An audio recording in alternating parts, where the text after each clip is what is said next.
Bismillahirrahmanirrahim. Assalamualaikum warahmatullahi wabarakatuh. Bismillahirrahmanirrahim. Walhamdulillah wa bi syafa'ati Rasulillah Muhammad ibn Abdillah.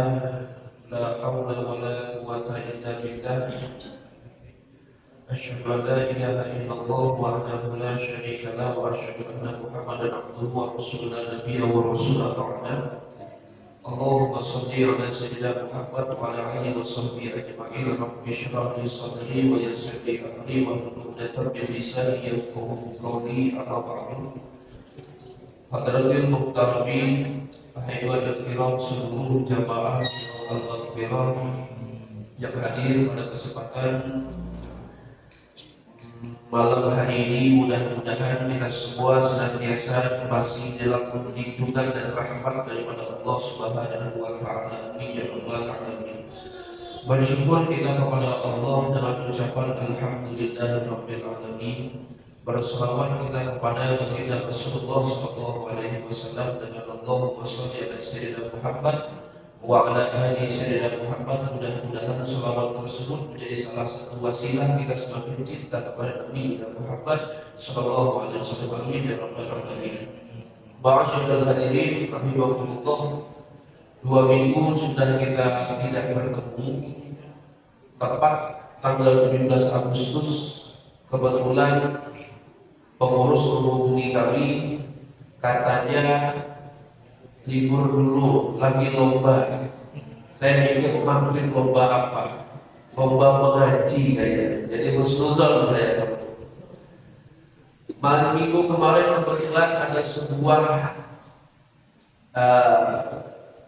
bisa dibilang ingatan kita semua bahwa saya punya kokoh itu dalam keadaan sehat walafiat orangnya, masih segar, masih muda, umur kurang lebih 45 tahun, mungkin seumuran Ustaz Syukur. Itu mendadak sumbuhnya masih segar, tahu-tahu jam 7 tiba-tiba sesak nafas. Tidak punya riwayat sesak nafas, tidak punya riwayat penyakit apapun, sehat walafiat. Jam 7 sesak nafas, dilarikan ke 3M. Dilarikan ke 3M, kita dikabari keluarga besar semua, akhirnya kita nyusul. Begitu kita sampai di sana, yang paling pertama kali saya lakukan adalah saya pegang kakinya. Saya pegang kakinya, ya Allah, kakinya sudah dingin, seperti tidak ada darah yang mengalir. Saya masih berdoa sama Allah, ya Allah, kalau memang ini menjadi takdirmu, permudah. Tapi kalau memang masih ada engkau ingin mensehatkan dia, segera sehatkan. Karena kita tahu bahwa ini tidak punya riwayat sedikit pun apapun penyakit. Qadarullah, inna lillahi wa inna ilaihi raji'un. Tepat jam 9:30 itu sudah mulai ada tanda-tanda tarikan nafas yang panjang. Jadi saya minta izin sama keluarga, saya talkinkan. Keluarga besar menolak awalnya.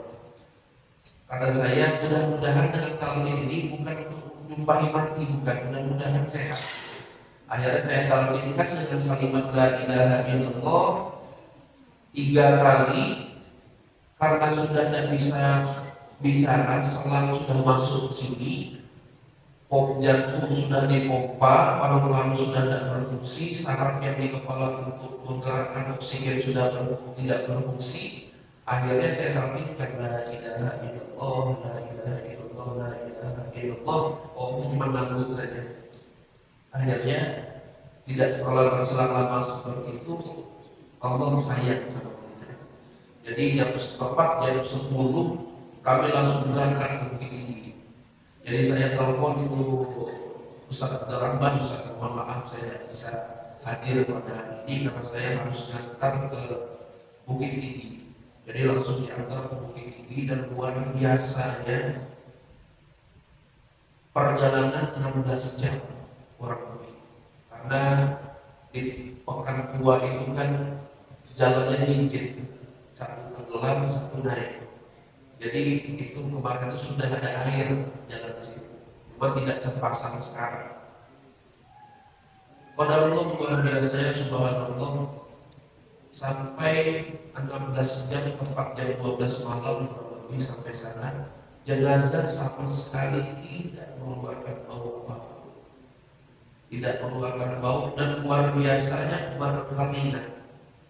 berkeringat sampai prosesi mandi pagi harinya masih berkeringat, masih meneteskan air mata, sampai kita mau sholatkan saya lihat kembali masih berkeringat, sampai kita hantarkan ke tempat peristirahatan terakhirnya masih berkeringat dan bau kasbuli. Inilah salah satu ingatan bagi kita, mudah-mudahan kita bisa wafat dalam keadaan demikian. Karena kita berdoa semoga kita semua dalam keadaan husnul khatimah. Jadi hari inilah baru kita bisa berjumpa kembali, alhamdulillah dalam keadaan sehat walafiat semua. Kita sambung pembelajaran kita masih seputar tentang asbab tayamum yang belum habis. Qala musannif rahimahullahu taala wa nafa'ana fi kulli bid'ain. Kita masuk pada wadhairul muhtarami sitan. Adapun di dalam syariat kita diibaratkan oleh Syekh Salim bin Zubair Al-Hadrami golongan orang-orang yang tidak dimuliakan dalam syariat kita. Sitan itu ada. Pertama, tarikus sholat, orang yang meninggalkan sholatnya dengan sengaja. Bahkan sholat ini satu-satunya ibadah yang dalam alasan apapun tidak boleh ditinggalkan, walaupun dalam keadaan sakit. Bahkan luar biasanya, kita dulu punya wali santri waktu masih di Bogor, itu sakitnya stroke lah, 12 tahun dia mengalami stroke. Dia bertanya kepada kita, bisakah masuk kita melaksanakan sholat atau ada rukhsah untuk tidak melaksanakan sholat? Kata kita, tidak ada rukhsah untuk melaksanakan sholat. Lantas bagaimana cara menurut saya? Maka saya bilang, minta tolong yang mahram untuk mewudukan, dan sholatlah dalam keadaan berbaring. Kalaupun tidak bisa, sholatlah dalam isyarat mata. Jadi sampai segitunya tidak ada alasan kita untuk kita meninggalkan sholat walaupun dalam keadaan apapun. Dalam perjalanan kita naik bis tujuan ke Jawa, di dalam bis tersebut kalau kebetulan kita punya supir ini enggan buat berhenti, masuk waktunya, maka kita dianjurkan untuk sholat. Sholat yang sudah pernah kita bahas sebelumnya, ada beberapa sholat. Dalam keadaan apapun, dalam keadaan kita kotor sekalipun, yang dimana saat itu mungkin kita cuma punya baju itu dan tidak sempat untuk ganti. Kalau kita mengganti ke rumah, ini habis waktu sholatnya. Apakah dalam keadaan najis tersebut kita boleh mendirikan sholat? Maka kata ulama di mazhab Imam kita Syafi'i, Imam Rabi mengatakan, kalau kondisinya demikian, anggaplah baju kita bernajis atau celana kita, sarung kita bernajis, tidak ada kain gantinya. Tidak ada kain gantinya, sedangkan waktu sudah masuk dan hampir habis atau mendekati waktu pertengahan, maka kata Imam Ramli, sholatlah engkau seperti sholat seperti biasanya, ambil wudhu, sholat. Tapi sholat dalam keadaan demikian nanti wajib diulang. Karena kenapa? Ada salah satu rukun sholat yang tidak terpenuhi, yaitu bersih daripada najis. Tapi kita wajib untuk sholat sampai segitunya. Kita seorang petani, seorang yang kerjanya di ladang itu jauh sekali dari rumah kita. Sedangkan kita lupa bawa salinan, cuman baju yang ada di pakaian kita, berlicaklah baju ini atas bawah. Apakah sholatnya? Apakah kita masih bisa sholat? Sholat ada dua solusinya. Solusi yang pertama seperti ini, sholatlah Walaupun dalam keadaan demikian ambil wudu, sholat mendirikan waktu, nanti ketika kita sampai rumah kita ulang sholatnya. Agar kenapa? Agar kita tidak terkena dosa orang yang lalai, apalagi orang yang meninggalkan sholat. Yang kedua solusinya apa? Kalau ketemu sungai, parit itu bersih, nyebur ke dalam parit itu. Kata Imam Romli, kalian demikian kita cebur untuk membersihkan sebuah kita, nyebur kita sambil kita ambil niat wudu bangkit sah. Sampai seperti itu ulama mengasih solusi kita agar kita ini tidak meninggalkan sholat sampai segitunya. Jadi tidak ada bisa celahnya lagi kita untuk meninggalkan sholat. Walaupun kita dalam keadaan punya pakai seragam, kita dalam keadaan dinas, mengawal, sholat itu tidak boleh tinggal. Jangan hanya karena kepentingan manusia kau lupakan kepentingan engkau pada Tuhan. Pakai dinas, sholat, tiba waktunya sholat. Allahu Akbar, tidak bisa kita jamaah sholat kita sendiri. Sholat kita sendiri. Sampai segitu. Karena kemarin ada salah satu kawan kita bangsa Satpol PP bertanya, saya dalam keadaan pakai pakaian dinas, sedangkan saya merasa kalau ini saya ini najis. Kayak mana Ustaz? Untuk sedangkan tugas ini tidak memungkinkan untuk saya kembali rumah. Tidak ada alasan buat ente. Sholat, ente percaya Pak dan ente itu najis, tidak ada kaitannya di situ. Kalau ente meninggalkan ini berdampak mudarat nantinya, karena ente tinggalkan tempat ini, kata saya, sholat nanti ganti. Sholat dulu jangan tinggalkan. Wudhu seperti biasa, laksanakan sholat seperti biasa, nanti ganti sholat tersebut. Karena kenapa? Ada salah satu rukun yang tidak sempurna. Sampai segitunya Imam Syafi'i mewanti-wanti kita agar kita tidak meninggalkan sholat. Yang selanjutnya wazanil muhsan, yaitu yang dikategorikan sebagai orang yang tidak dimuliakan dalam syariat adalah seorang yang berzina muhsan, yaitu bagi suami atau istri yang berselingkuh berzina. Hukumannya itu diantaranya adalah dirajam sampai dia mati. Hukum secara syariat. Wal murtad, dan keluar daripada agama Islam. Keluar dari agama Islam mutlak ini adalah orang yang tidak dimuliakan secara syariat. Apalagi dia sebelumnya Islam, bilang dia umrah, dia berangkat haji. Ketika berada di depan Ka'bah yang dia lihat adalah mohon maaf Tuhan agama sebelah, pulang dari umrah langsung dia pindah agama, na'udzubillahi min dzalik, yang seperti ini. Atau dia sedang qiyamul sholat tahajud, di dalam doanya terbayang dalam mimpinya ketika dia tidur ba'da sholat tahajud, langsung dia berkata ketemu Tuhan agama sebelah, langsung login ke agama sebelah. Nah ini yang masalah. Karena sejatinya petunjuk daripada Allah itu adalah kebenaran absolut. Tidak ada yang bisa mengganggu kebenaran tersebut. Bisa jadi itu dari syaitan. Oh saya habis haji, habis umroh, saya lihat di atas Ka'bah itu adalah Tuhan agama sebelah. Langsung saya masuk ke agama tersebut. Karena kenapa? Saya melihat Tuhan sesungguhnya. Na'udzubillah minta. Yang seperti ini tidak ada dalam syariat Islam. Mutlak yang seperti itu tidak dimuliakan dalam syariat kita.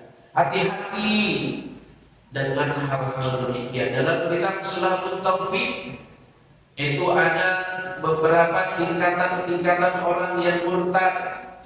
Ada murtad secara kalamnya, ada murtad secara perbuatannya, ada murtad secara i'tiqadnya.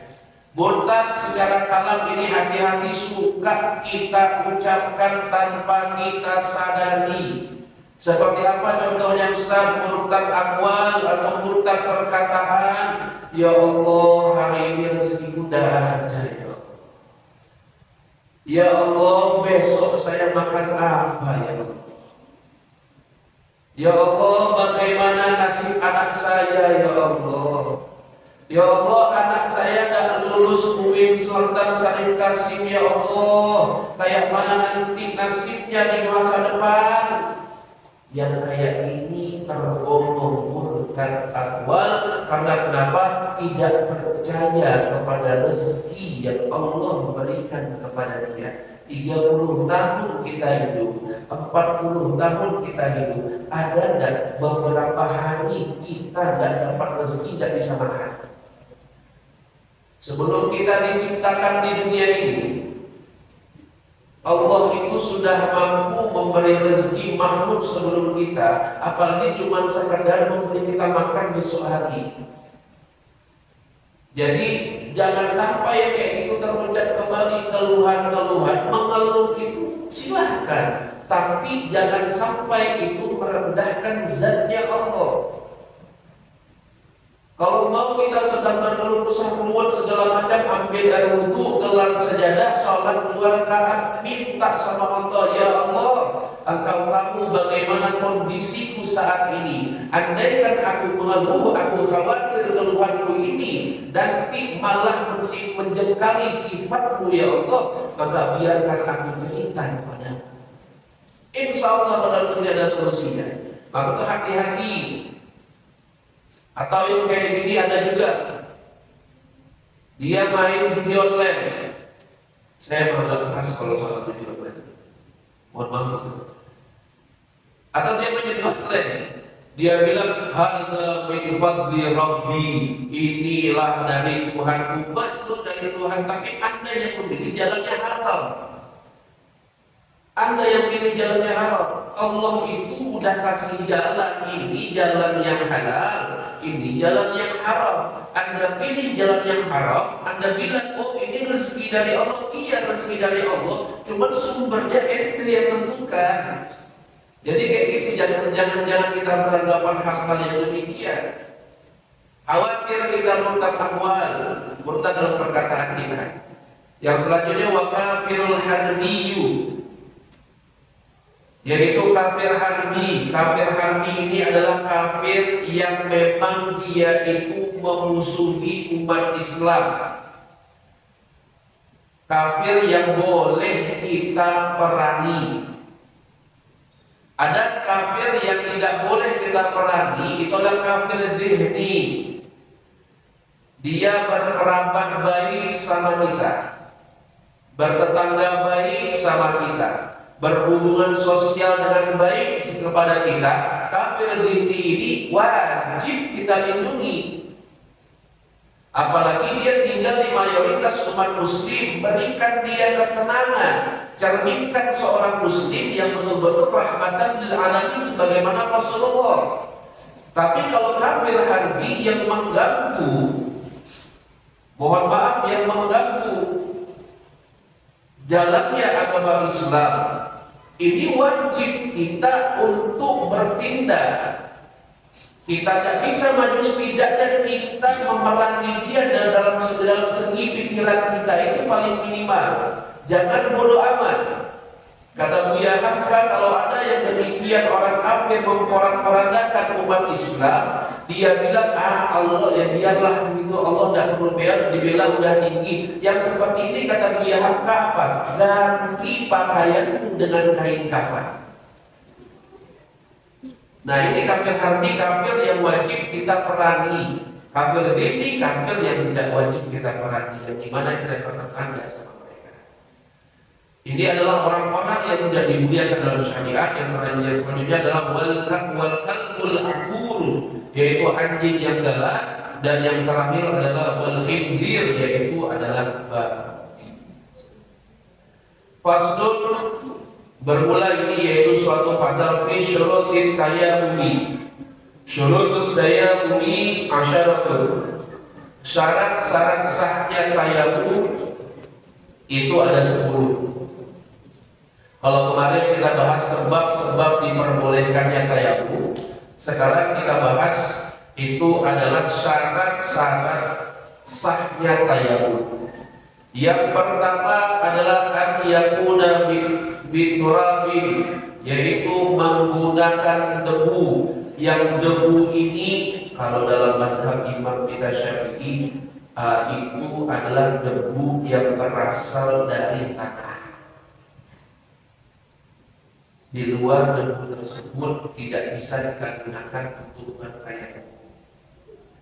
Dinding di mana Pak Ustaz dalam mazhab kita Imam Syafi'i, dinding tidak bisa digunakan untuk sarana bertayamum.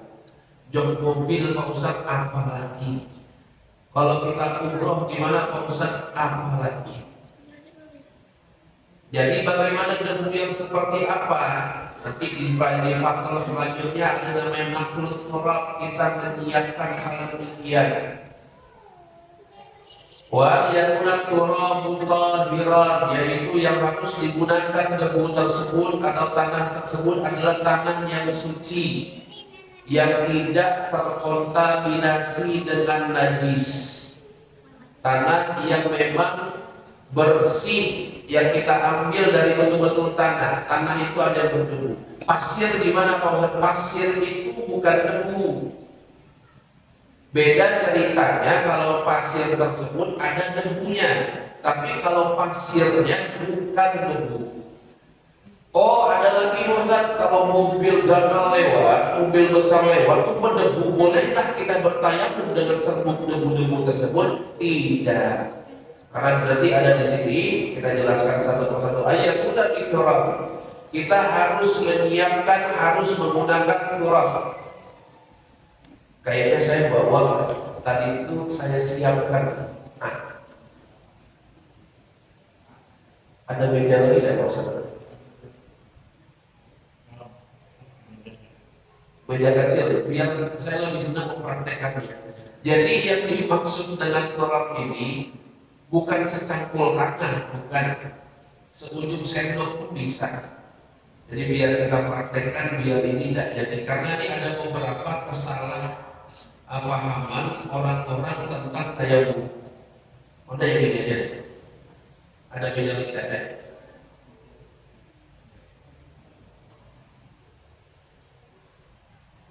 Jadi kalau di mazhab Imam Abu Hanifah dan Maliki itu beliau pendapatnya memang lebih santai daripada mazhab Imam Syafi'i, yaitu semua yang terhampar di muka bumi Allah ini bisa digunakan untuk bertayamum.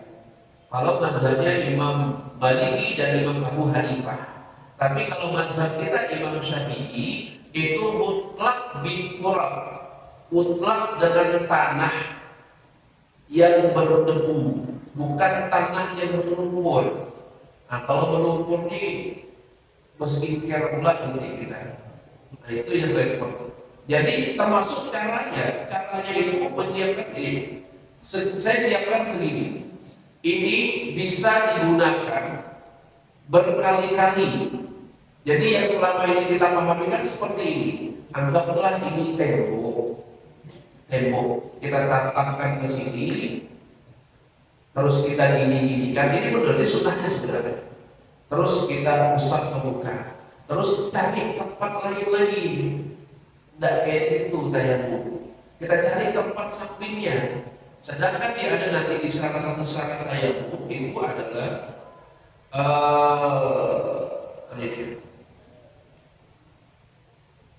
wa alla yukhalifu nabiqun wa nahwu, yaitu tidak boleh tercampur dengan tepung atau sejenisnya. Ini kalau di mazhab Imam Syafi'i ini tidak bisa kita gunakan untuk bertayamum. Kenapa tidak bisa digunakan bertayamum? Karena dia sudah bercampur dengan cat. Tapi kalau mazhabnya Imam Abu Hanifah dan mazhabnya Imam Maliki yang seperti ini bisa digunakan untuk bertayamum. Tapi kita lagi belajar mazhabnya Imam Syafi'i. Imam Syafi'i ini ikhtiar kehati-hatiannya luar biasa kalau mengambil sebuah hukum. Makanya kalau yang selama ini kita pelajari kan tayamum itu tidak boleh di tempat yang sama. Apalagi yang pernah kami umroh itu luar biasa. Mungkin ketidaktahuan itu memang dalam saya dimaafkan, dimaklumi sebenarnya. Jadi dia tempel di sini, terus dia cari sampingnya lagi. Itu satu muka usapan 3 kali, ini 3 kali, ini 3 kali. Jadi sampai ke bawah bangku pesawat. begini dan kebanggaan pesawat. Islam itu tidak seribet itu sebenarnya, tidak serumit itu. Sampai kebanggaan pesawat juga dia bertayamum seperti itu, tidak seperti itu. Jadi tayamum itu, naklul turab itu cukup maksimalnya itu sendok teh. Sendok teh tahu kan ya? Sendok teh segitu cuma kita siapkan tanah suci ya. Setengah sendok teh lebih bagus. Ini setengah sendok teh saya ambil tadi dari depan rumah saya. Tapi yang lain, yang kita lihat tanah tersebut ada debunya. Nanti kita saksikan kemudiannya dulu. Jadi tidak masalah. Mohon maaf ya, saya lebih senang mencontohkan sebenarnya. Satu mohon maaf ya, satu. Jadi tayamum dengan segini aja cukup. Atau enggak ya?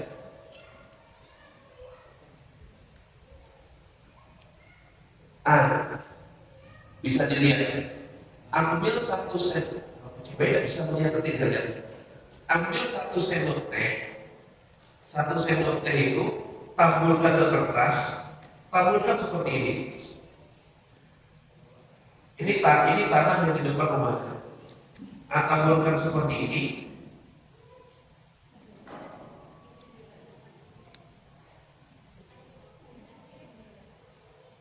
Yang kedua, daunnya saya buka ya. Jadi cara tayamumnya, kalau kebuka ini tidak apa-apa, tidak dilepas. Cara tayamumnya itu kita niat, tayamum itu bukan untuk raf'al hadas, bukan untuk membersihkan hadas atau mengangkat hadas, tapi li istibahis shalah, untuk membolehkan kita sholat. Tayamum itu untuk membolehkan kita sholat, untuk membolehkan kita baca Al-Quran, atau segala sesuatu yang memang disentuhnya itu harus dalam keadaan suci, yang dikerjakannya dalam keadaan suci. Jadi tayamum itu bukan raf'al hadas, bukan mengangkat hadas, tapi membolehkan kita untuk sholat. Cara tayamumnya seperti ini. Dia dua tangan, cukup segini, kita tempelkan saja. Tempelkan sambil kita niat dalam hati, aku niat tayamum biar bisa sholat, ya itu sah. Pakai bahasa Indonesia. Terus tepuknya itu seperti ini. Jadi dia tidak terlalu banyak. Jadi bukan mandi dengan debu, cuma ambil syaratnya, baru kita usap. Kalau misalkan lupa, usap dekat saat ini kita usap lagi. Berdebu bukan saya. Selesai. Cuman satu kali saja. Yang kedua, tapkan lagi di tempat yang sama. Ini mau diulang sampai 1000 kali pun tidak jadi masalah. Jadi tidak harus pindah debu-debu lain. Tapkan kayak gini, percikan kembali seperti yang pernah kita contohkan. Gunakan jari ini sampai segini untuk membasuh yang ini. Jadi tarik ke sini. Setelah sampai situ, baru kita putar perut daripada telapak tangan kita. Baru ke sini. Ini jangan sampai kena, karena ini yang namanya mustakmal itu yang dari sini atau yang jatuh dari debu-debu dari muka, yang ini tidak mustakmal. Baru ke jempol ketemu jempol. Ribet Pak Ustaz, boleh nggak kayak gini aja? Silahkan, nggak masalah. Asalkan dia tidak terangkat. Jadi kalau misalkan sampai ini terangkat saja, terangkat ini yang di sini sudah mustakmal. Jadi tidak bisa digunakan untuk bertayamum, harus ambil debu baru. Jadi gunakan seperti itu. Selesai, satunya gunakan lagi seperti ini. Kalau untuk tangan, kalau wudhu kan kita tidak dipermasalahkan untuk menggunakan cincin. Tapi sunnahnya dibuka cincinnya, atau ketika kita wudhu digini-ginikan cincinnya agar yang di sini ini kena. Kalau tayamum wajib dibuka semua. Karena kenapa? Debu itu tidak bisa tahu-tahu masuk ke dalam sela-sela jam atau sela-sela jari kita. Jadi gunakan langsung seperti ini. Belok. Jempolnya jangan di dulu. Jempol nanti ketemu jempol. Atau ribet, ya sudah kayak gini saja. Asalkan dia tidak terangkat, tidak jadi masalah. Ini bukan jadi mustakmal. Ingat ya, ini pemahaman yang harus diluruskan. Ini tidak jadi mustakmal ini mau kita gunakan nanti sampai kapanpun sah asalkan debunya masih ada. Jadi cukup 1 sendok atau setengah sendok cukup sebenarnya. Jadi pasir ya, debu kata apa tidak masalah. Karena kalau kayak ini tidak dicontohkan nih, saya yang kurang kayak mana gitu. Nah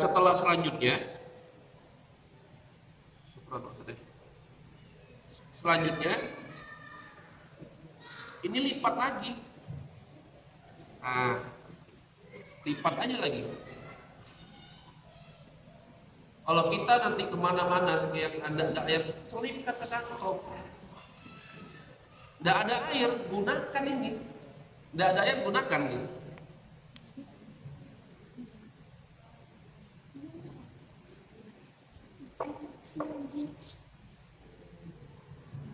Jadi seperti itu tayamum. Bertayamum itu tidak mesti tak tempel-tempel dah. Kita kira yang namanya menyiapkan itu seperti ini. Cukup dengan segini, atau kalau misalnya Bapak punya plastik, masuk aja 1 sendok pasir, 1 sendok pasir bangunan, 1 sendok tanah debu yang berdebu, tanah yang berdebu, masukkan, siapkan. Khawatir kita tidak nanti ke suatu tempat yang tempat tersebut kering ke dalam keadaan air, kayak sekarang di Pandeglang lagi kering. Hampir 1 Pandeglang kering dengan air. Karena kenapa? Di sana kadang-kadang musim panas luar biasa. Jadi ini harus ada, siapkan. Mau kita kemana-mana, biasakan bawa ini. Mau kemana-mana, biasakan bawa ini. Di mobil selipkan aja, selipkan dan segala macam. Ini mau diulang seberapa banyak pun, dia tidak mustamal. Yang mustamal itu adalah yang jatuh dari ini kita. Yang bekas dari sini ini mustamal, karena setelah digunakan. Yang ini kan mau diulang berapa banyak silakan. Kalau tayamum bedanya, dia tidak bisa menginkludkan semua waktu sholat.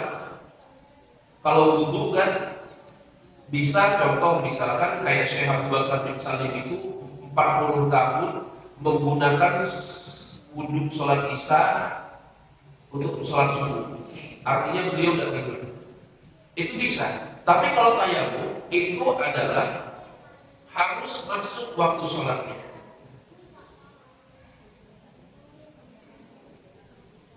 Wa an yaksidahu, dan kita ini harus mempunyai niatnya untuk bertayamum. Maksudnya mengerjakannya itu dengan sengaja. Jangan begitu, memang ada debu yang berhasil dari mobil, misalkan mobil lewat itu kan debu tuh. Tahu-tahu sambillah kita bertayamum, kita usap-usap. Tayamum itu harus ada, kita siapkan itu ya. Kita siapkan. Jadi kalau di mazhab Imam kita Syafi'i, mau Imam Romli atau Ibnu Hajar Al-Haytami dan yang lain-lainnya, kita tidak bisa bertayamum dengan sarana-sarana yang sudah tercampur seperti ini, cat, jok dan lain-lain, terkecuali misalkan ada yang memang menyebabkan kita harus bertayamum, sedangkan tanah tersebut najis dan tidak ada tanah yang berdebu, barulah kita bisa bertaklid ini juga. Bertaklid kepada Imam Malik atau Imam Abu Hanifah agar kita bisa ibadah. Seperti itu. Jadi bukan ini satu, bukan 3 kali 3. Tidak, bukan 3 kali 3. Karena di sini wa an yamsah wajahahu wa yadayhi bidarbataini, membasuh menyeka muka dan tangan itu dengan dua kali ambilan debu tersebut. Tangan satu, muka satu, kita ratakan semua. Ambil lagi dorbatain itu dengan 2 kali kita ambil. Ambil untuk tangan kanan satu, untuk tangan kiri satu. Habis itu lipat simpan. Jadi seperti itu. Tidak ada yang ibarat, tidak ada yang prosesnya seribet yang selama ini kita pahami. Maka daripada Imam Romli itu sangat agak dianukannya lah, diringankannya proses-proses seperti ini.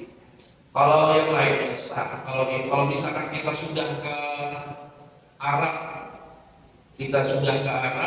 di sana mayoritasnya adalah mazhabnya Imam Abu Hanifah di sana ke Mekah. Kita bertaklid langsung mengikuti mazhab Imam Abu Hanifah, ya wes kita itu berlaku langsung. Semua yang terhampar di bumi yang Allah ini boleh digunakan sebagai sarana bertayamum. Karena kenapa? Di mana bumi dipijak, di situ pula langit dijunjung. Kalau kita dengan kekeh atau kekeh itu bahasa sininya dengan egois mengikuti mazhab kita, sedangkan di Arab Saudi sana, di Mekah sana mayoritas mazhabnya adalah mazhab Hanafi atau Maliki, kita menggunakan mazhab Syafi'i, banyak hal-hal yang nanti akan mempersulit kita. Contohnya ketika kita tawaf di Ka'bah itu tidak ada sedikit, itu pasti akan bersentuhan dengan lawan jenis. Bukan dari rombongan kita, bisa jadi dari orang lain. Itu pasti. Kalau kita pakai mazhabnya Syafi'i di sana, begitu tersentuh, batal, kita harus ambil wudhu lagi. Kalau misalkan kita langsung bertaklid begitu masuk Arab Saudi, kita bertaklid kepada Imam Abu Hanifah atau Imam Maliki, maka seorang mutawif yang membawa jamaah dari Indonesia begitu sampai ke Jeddah, hendaknya dia memberi informasi kepada jamaah yang dia bawa, kalau bisa dia pimpin langsung niat taklidnya. Ini yang kadang dilupakan oleh seorang mutawif yang membawa jamaah ke sana, dilepas begitu aja. Tahu-tahu begitu sudah mau tawaf, kita ambil taklidnya Imam Maliki ya, biar tidak batal. Kalau mau Syafi'i silahkan saja, tidak kayak itu konsepnya. Kayak itu kasihan jamaah yang dibawanya. Jadi demikian. Jadi cukup dengan 2 kali tepukan pengambilan kepada kurang kepada debu tersebut. Jadi tidak harus pindah-pindah tempat. Begitupun saat kita dalam keadaan sakit, yang dengan sakit tersebut kita tidak bisa mengkena dengan air. Minta siapkan sama keluarga, tolong carikan tanah yang berdebu 1 sendok teh, seujung sendok aja, itu sudah cukup mewakili tayamum kita. Jadi itu, nanti yang mau pergi umroh misalkan, di pesawat air terbatas, bingung kita nanti untuk mendirikan sholat, siapkan yang itu. Siapkan. Saya pernah menyiapkan itu dan alhamdulillah lolos. Pernah sempat di Singapura itu ditanya, karena saya naruhnya di sini. Jadi disuruh buka sama apa? Mungkin dikiranya sabu gitu. Jadi disuruh buka, itu apa? Pakai bahasa Inggris kan? Tolong buka, itu pun saya tidak translate sama jamaah karena saya kurang paham bahasa Inggris. Saya buka, apa ini? Dijelaskan ini debu atau tanah atau pasir untuk apa? Tayamum. Untuk tayamum. Oh, untuk tayamum. Ya sudah, sampai di kantor saya. Karena saya menyiapkan itu di sini saya. Menyiapkan itu ternyata di pesawat kalau Saudi Arabia itu ada air yang dikasih. Jadi ini tidak berfungsi, tapi itu perlu sebagai kehati-hatian kita dalam menindak suatu hukum. Jadi tidak ada alasan lagi tayamum itu susah. Tidak ada. Pos mudah. Walaupun ada kaul qadim, Imam Syafi'i. Kalau Imam Syafi'i itu ada kaul namanya kaul qadim, ada namanya kaul jadid. Kalau kaul qadim Imam Syafi'i ini tidak begitu masyhur. Tayamum cukup sampai segini karena ukurannya adalah potongan tangan. Kalau orang mandi di Arab sana, orang yang mandi mencuri di Arab sana, dipotong tangannya yang ini, segini saja, bagian sininya. Jadi kalau qadim daripada Imam Syafi'i itu cukup bertayamum di sini saja. Jadi kita kalau melihat ada orang yang bertayamum di sini, dia pakai kaul qadimnya Imam Syafi'i. Tapi ini tidak begitu masyhur. Tapi daripada ijma, daripada ulama yang masyhur betul itu sampai situ. Sebagaimana jadi ibda'u bima bada Allah. Allah bilang membasuh itu sampai dia pakai, ya udah sampai situ. Tapi kalau ada orang yang menggunakan hukum sendiri, jangan kita salahkan. Jangan kita salahkan, karena itu sebagian daripada kaul qadimnya Imam kita Syafi'i wallahu a'lam bishawab. Karena waktu Isya kita dari 19:20, insyaallah kita lanjutkan di pertemuan yang akan datang masih mengenai tayamum, dan insyaallah kita akan masuk nanti apa saja yang membatalkan tayamum sekaligus. Usikum bi nafsi Allah. Assalamualaikum warahmatullahi wabarakatuh. Amin amin amin. Bismillahirrahmanirrahim. Wa ala alihi wa sahbihi wa sallam. Ya man amalahu idza arada syai'an ayakuna lahu kun fayakun. Allahumma ij'alna wa ahlana wa awlana min ahli al-ilmi wal khair min ahli al-ilmi istiqamah min Tuhan wal ibadah wa akhlaqul karimah wa nas'aluka ilman nafi'an wa amalan mutaqabbalan wa rizqan katsiran halalan thayyiban wa khuluqan hasanan. Allahumma faqihna fid din wa 'allimna fit taqwir warzuqna wa iyyakum fahman nabiyyin wa hifzal mursalin wa ilhaman malaikatil muqarrabin fi afiyati ya arhamar rahimin. Allahumma ighfir ummatan sayyidina Muhammad. Allahumma arham ummatan sayyidina Muhammad. Allahumma jibur ummatan sayyidina Muhammad. Allahumma astur ummatan sayyidina Muhammad. Innaka antas sami'ud du'a. Wa sallallahu ala sayyidina Muhammad nabiyyina wa alihi wasallam. Subhana rabbika rabbil izzati amma yasifun wa salamun ala mursalin walhamdulillahi rabbil alamin. Subhanallah wa bihamdihi asyhadu an la ilaha illa anta astaghfiruka wa atubu ilaik.